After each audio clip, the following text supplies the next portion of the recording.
आज 4 जनवरी का दिन है और अभी भी गर्दनिया बाग में कई बच्चे प्रोटेस्ट पर बैठे हैं। तो चलिए हम उनसे बात करते हैं और जानते हैं कि आखिर कब तक ये प्रोटेस्ट चलेगा। क्या नाम हुआ आपका? मेरा नाम सौरभ सुमन है। कितने दिनों से आप लोग ये प्रोटेस्ट पर बैठे हैं? 18 तारीख से और आज 18 दिन हो चुका। तो आज जैसा कि बापू एग्जाम सेंटर वालों का री एग्जाम हो रहा है, पर अभी तक आपकी मांगों को नहीं सुना गया है, तो इस पर आप क्या कहना चाहेंगे? कहना क्या है, सिर्फ निराशा है। बिहार में सिर्फ निराशा बचा हुआ है। यहाँ पे यूपी पीसीएस को लेकर के इतना ज़्यादा बवाल हुआ, एमपी पीसीएस को लेकर के बवाल हुआ, यहाँ तक कर्नाटक में एक छोटा सा ट्रांसलेशन का प्रॉब्लम हुआ, पूरा का पूरा एग्जामिनेशन कैंसिल हो गया। और यहाँ पे हम लोग लगभग लगभग कल बताते हैं, कल के करीबन आपको 30 प्लस ऐसा संदेह वाला बात सामने आया है। जैसे फॉर एग्जांपल हम लोग एग्जाम देने जाते हैं तो हम लोग के पास कोई एविडेंस के लिए कुछ ऐसा होता तो है नहीं। अब जो आंखों देखा हाल ही बताएंगे ना। अब आंखों देखा हाल लगभग लगभग 30 से अधिक सेंटरों पे हम लोग गवर्नर के पास, मतलब इस बिहार का जो सर्वोच्च निकाय जो है, ठीक है, एग्जीक्यूटिव हेड गवर्नर है, उनको दे दिए। इसके बाद जो लेजिस्लेटिव हेड है, एक तरह से कहा जाए सीएमओ ऑफिस में जो चीफ सेक्रेटरी बैठते हैं, उनको दे दिए। अपराधी निकाय को दे दिए। अब कहाँ जाए? सच बोलिए, कहाँ जाए? और ये जो इतना निर्लज्जता से, मतलब सच में जरा भी लज्जा आता है या नहीं आता है वैसे पर्सन को बोलने में? तो कुछ ऐसे नेतागण हैं जो बोलते हैं कि हाँ, इन लोग के पास तो कोई सबूत ही नहीं है, मतलब कंप्लीट नॉन सीरियस। अरे नॉन सीरियस का टैग कोई बाहर वाला आदमी नहीं दिया है, तुम ही लोग दिए हो, ठीक है। और हमको तो सच में ऐसा लगता है कि जेपी आंदोलन का जो इतना बड़ा प्रोडक्ट है, ठीक है, जो पूरा का पूरा आज के डेट में पूरा बिहार लीड कर रहा है, वो इंसान झांकने तक नहीं आया। ये दुर्भाग्य है इसका। देखिए, हम लोग को चमकने की बात नहीं है, वहाँ बैठ करके सो रहे थे, ठीक है। कितना सोएंगे हम? आए थोड़ा देर बैठे, इसके बाद फिर चले जाएंगे हम, ठीक है। तो कहने का मतलब ये है कि हम लोग को ये जो बोला जा रहा है कि राजनीतिकरण किया जा रहा है, अरे कौन मना किया है आपको आने से? हम तो पहले दिन से चिल्ला चिल्ला के कह रहे हैं, सत्ता पक्ष, ब्यूरोक्रेट्स, कौन मना किया है आपको आने से? स्वागत है आपका, आज भी आइए ना, पलकों पे बैठा के रखेंगे। पर लेकिन आयोग ने तो साफ साफ मना कर दिया कि कोई भी गलती नहीं हुई है उनसे एग्जाम लेने में, और कहावत है। एग्जाम एकदम उन्होंने रद्द, हाँ, हाँ। री एग्जाम को लेकर उन्होंने पूरा तरीके से मना कर दिया कि री एग्जाम नहीं होगा चाहे कुछ भी हो जाए। बता रहे हैं, उनके द्वारा बार बार ये बयानबाजी किया गया है कि बहुत सारे जो हम लोग के पास बहुत सारा मेल रिसीव हो रहा है, ठीक है, बहुत सारे चिट्ठियां ऐसी आई हैं जो ऐसा बोला जा रहा है कि सर एग्जामिनेशन कैंसिल नहीं कीजिएगा चंद मुट्ठी भर छात्र के डिमांड के कारण। अब एक बात बताइए, ये आप डिसाइड कीजिएगा कि हम मुट्ठी भर है कि क्या है? हाँ, और ये आप डिसाइड कीजिएगा कि मतलब वहाँ पे मतलब कितना सारा मेल आ रहा है, कितना सारा। अरे आप जा करके अगर मेल आप देख रहे हैं ना, मेल दुनिया नहीं देख रही है, ठीक है। अरे दुनिया देखना है तो टीवी खोल करके देखिए कि कितना प्रदर्शन हो रहा है, ठीक है। बहुत सारे लोग तो यहाँ पे डरते हैं, सच बताते हैं। हम लगभग लगभग 12-15 दिन डर रहे थे कि सामने मीडिया के आए कि नहीं आए, ठीक है। लेकिन यहाँ पे आने के बाद समझ में आया है कि ये लोग नहीं सुधरने वाला है। ये लोग शिक्षा व्यवस्था को बर्बाद कर चुका है, ठीक है। और ये बीपीएससी की बात नहीं है, ये बीएसएससी एग्जामिनेशन आने वाला है, बीपीएसएससी आने वाला है, ठीक है। बीपीएसएससी आने वाला है। रेलवे में यही स्थिति है। आपको कुछ दिन पहले आपको सीजीएल का जो रिजल्ट आया है उसमें देख लीजिए।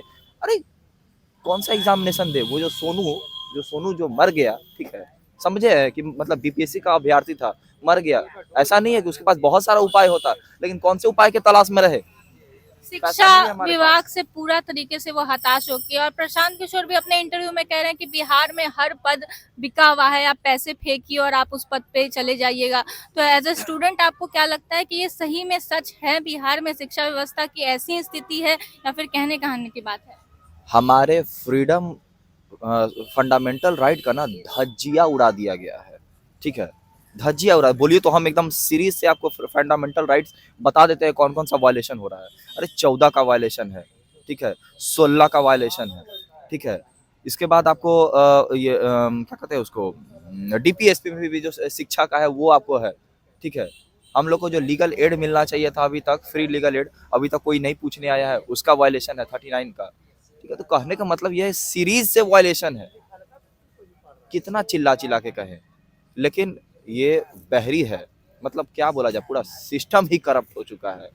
मतलब अब कभी आप सोचे हैं कि बिहार में इलीगल फंडिंग कहाँ कहाँ से होता है? अरे ये बेस्ट सोर्स है इलीगल फंडिंग का। ये 10 लाख नौकरी नहीं है, ये 10 लाख के नाम पे ना एकदम भारी स्कैम है। ठीक है, लोग सवाल नहीं पूछना चाहता है क्योंकि डरता है लोग।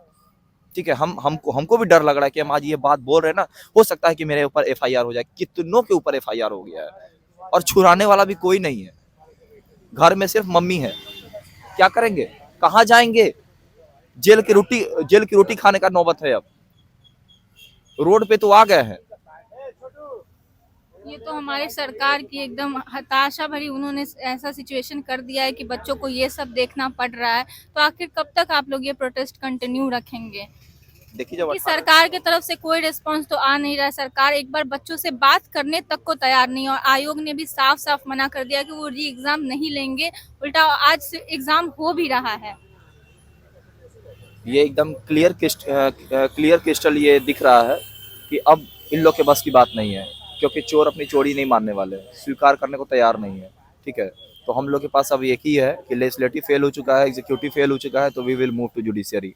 ठीक है, और जुडिशियरी भी अगर नहीं देता है तो बस हाथ जोड़ करके यहाँ से चले जाएंगे और ये मान लेंगे कि भाई भीख मांगो, कुछ भी करो, ठीक है, प्राइवेट जॉब कर लो, लेकिन सरकारी नौकरी ना। हम कभी मतलब हम अपने बाल बच्चों को भी कभी इस बात के लिए रिकमेंडेशन नहीं देंगे कि कभी भी सरकारी नौकरी के लिए मत मरना। ठीक है, नहीं तो भूखे मरने का नौबत आ जाएगा जो आज की स्थिति में है। यहाँ पे जितना भी युवा है ना, नॉन सीरियस नहीं है। ठीक है, अरे मानते हैं सिलेक्शन अगर होना होगा ना तो हम मानते हैं, अगर मेरे में मेरिट होगा तो हम ले लेंगे कहीं ना कहीं जॉब। लेकिन एक बात बताते हैं, ऐसे परिस्थिति में नहीं जी सकते जैसा परिस्थिति बिहार के लोग कर दिया है। भारी स्कैम है 10 लाख नौकरी के नाम पे। ठीक है, और ये जो बोला जा रहा है कि प्रशांत किशोर के साथ कोई और मतलब बीपीएससी अभ्यर्थी नहीं बैठे हुए हैं, सब राजनीतिकरण हो रहा है। अरे भाई, हम नदी हैं, अलग अलग राजनीतिक पार्टी, अलग अलग धाराएं हैं जो कभी नहीं मिलने वाली है, लेकिन सबको अल्टीमेटली सागर में मिलना है। ठीक है, हम भी सागर में मिलेंगे, वो लोग भी सागर में मिलने को ही तत्पर है, आतुर है। ठीक है, समझिएगा बात को, सबका लक्ष्य एक ही है, री एग्जामिनेशन। बिहार में जो शिक्षा का जो मतलब जो रिफॉर्म है, ये बहुत ज्यादा जरूरी है। नहीं है तो बस वही बात है, आज हम भीख मांग रहे हैं, कल तुम भी भीख मांगोगे, मांगो। हाँ, तो अब ये जो बीपीएससी का जो प्रोटेस्ट शुरू हुआ है उसके बाद हम देख रहे हैं कि कई सारे नेता लोग, प्रशांत किशोर हो गए, पप्पू यादव हो गए, वो लोग सब बीपीएससी कैंडिडेट का साथ देने के लिए उतरे हैं। तो आपको क्या लग रहा है, ये बस एक उनका एक राजनीतिक पैंतरा है या फिर सच में वो कैंडिडेट के बारे में सोच रहे हैं? हो ये राजनीतिक पैंतरा, ठीक है, राजनीतिक पैंतरा हो, लेकिन एक बात बताइए, किसके लिए आवाज उठा रहे हैं? कहीं ना कहीं हमारे लिए है ना। तो हमारे लिए उठा रहे हैं तो हमारे लिए तो बेनिफिशियल है। अरे हमको तो अफसोस है इस बात के लिए कि वेयर इज द सत्ता पक्ष, कहाँ है वो? क्यों नहीं आवाज उठा रहे हैं? क्योंकि उठाना ही नहीं चाहते हैं। चोर अपनी चोरी नहीं मानना चाहता है।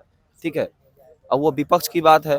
अगर जिस किसी माध्यम से हम बोले ना, जिस किसी माध्यम से हमारी छोटी छोटी धाराएं समुद्र में मिलना चाहती है, वेलकम है, सबका वेलकम है। अरे सत्ता पक्ष आपका भी वेलकम है, आइए तो, बैठिए तो, सुनिए तो। अब सामने जा रहे हैं, अब तो ये भी नहीं बोलिए कि सबूत नहीं दिया। अरे सबूत कहाँ से दे भाई? बार बार बोल रहे, कहाँ से सबूत दे? एग्जामिनेशन देने जाए या सबूत इकट्ठा करने जाए? संदेह वाली बात है, सामने रख दिए, ईओयू को दे दिए, जांच तो कराइए। एग्जामिनेशन कराने पे लगे हुए हैं, अपना बात मनवाने पे लगे हुए हैं। जांच करवाइए, पब्लिक डोमेन में रखिए तो, जो पारदर्शिता का अभाव है उसको खत्म करिए तो। चेयरमैन वैसे आदमी को बना दिए हैं जिसपे इतना ज्यादा धांधली का आरोप है। ठीक है, 420, 406, 412, 467, 468, 400, 120B। अरे कितना चाहिए भाई? रेडियो स्कैम से लेकर के एससी एसटी के फंड के स्कैम तक, इतना भारी जो आरोप जिस आईएएस पे लगा हुआ हो, उसको आप एक्सटेंशन दे करके, ये भी नहीं कि हाँ नौकरी बचा हुआ है तो दे दिए लास्ट में, एक्सटेंशन दे करके बीपीएससी का मतलब लूटने का हर एक जरिया बना लिए हैं क्या?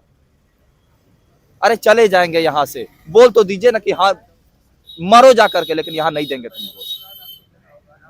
बेवकूफ नहीं है यहाँ इंसान जो यहाँ पे मर रहा है ठंडा में। सरकार तो पूरी तरह से आप लोगों को हताश कर चुकी है और प्रशांत किशोर भी कह रहे हैं कि नीतीश कुमार का इस पर पत्ता साफ है। तो क्या आपको लग रहा है कि इतना जब नीतीश कुमार ने अपना हद पार कर दिया है, जो एक बच्चों से बात भी नहीं करना चाह रहे हैं इस ठंड के मौसम में, उल्टा 3-3 बार बच्चों पे लाठी चलवा चुके हैं अब तक, और एक बार भी वो खुद सामने नहीं आए। तो क्या लगता है जनता इस बार उनको सपोर्ट करेगी या फिर नहीं करेगी? देखिए, जिस तरह से बोला जाता है ना कि छात्र बहुत भोला होता है, ठीक है? छात्र को जो मतलब कि थोड़ा-सा सहमति दे दिया, चला गया उसके पीछे, सच बात है, सच बात है। अरे भाई आप आइए, आपके पीछे भी जाएँगे। उनके पीछे क्या कोई टैग लगा हुआ है जो चले जा रहे हैं? क्यों नहीं आ रहे आप? और रही बात ये जनता की और इलेक्शन की, ठीक है? इलेक्शन बिहार में ना बहुत बहुत गजब स्थिति है। जाति के नाम पे, धर्म के नाम पे, अरे पैसा के नाम पे, जो पैसा ठगा जा रहा है, वो पैसा के नाम पे वोट दे देता है लोग। लेकिन ये जरा भी नहीं समझता है कि हाँ, मेरे लिए कौन बढ़िया है, ठीक है? अरे बढ़िया को दो ना, अरे नहीं है तो निर्दलीय को खड़ा करो ना, अरे खुद खड़ा हो ना, अगर ईमानदार हो तो। वैसे को क्यों वोट देना? अरे नहीं है तो नोटा दबाओ ना। मानते हैं नोटा का उतना कोई व्यापक अर्थ नहीं निकलता, क्योंकि अल्टीमेटली जो मैक्सिमम वोटर, मैक्सिमम जो नंबर आता है वही होता है। लेकिन अपना हक तो जाहिर करो, और अपना जो मर्म है वो तो समझो कि नहीं है मेरे कॉन्स्टिट्यूंसी में कोई बढ़िया आदमी, तो हम नोटा ही दबाएंगे। दबाओ तो। अरे कम से कम ये जो चीफ इलेक्शन जो कमिश्नर है वो देखे तो, जो इलेक्शन जो मतलब कमीशन है वो तो देखे कि भाई बिहार में स्थिति क्या है, यहाँ पे कैसा चल रहा है।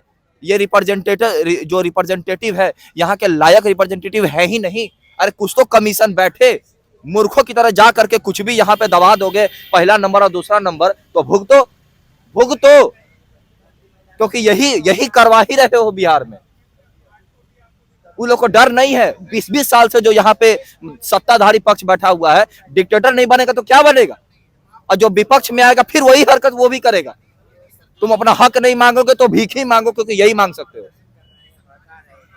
बहुत बहुत धन्यवाद आपका। और हम जैसा कि देख रहे हैं कि बिहार वासियों को जाति राजनीति करने का आज कितना बुरा ये परिणाम हमें झेलना पड़ रहा है। हम उम्मीद करते हैं कि बीपीएससी अभ्यर्थियों की मांग को सुनी जाए और सरकार खुद उनसे बात करे, पर कब तक करती है इसका हमें अभी भी इंतजार ही करना पड़ेगा।